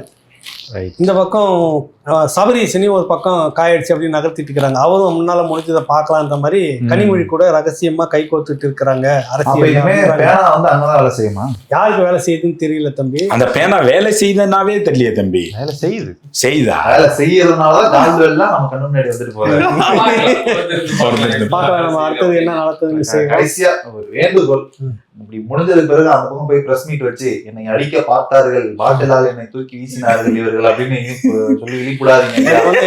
கழுத்தை பிடிச்சா எட்டி உதச்சா காலை பிடிச்சா செத்துரும் 6 மாசத்துலன்னு சொன்னாங்க அப்படின்னு சொல்லக்கூடாதுன்னு சொல்ல வரீங்க. சொல்லக்கூடாது. ஐயோ கொள்றாங்கன்னு நான் சொல்லக்கூடாது. அதுவும் சொல்லக்கூடாது. என்னதான் நான் சொல்லணும், சொல்லியாத அனுப்புங்க, நான் சொல்றேன். நாங்க எழுதி தரோம். 11 பேர் கொண்ட குழு பெண்ணால் எழுதி கொடுப்போம். பேனாவால் எழுதி தருவோம். அதை மட்டும் பேசுகிறேன். பெண்ணால் தம்பி எழுதி கொடுங்க, நான் அதே போய் வெளியே சொல்றேன். நன்றி, வணக்கம். நன்றி, வணக்கம். வணக்கம்.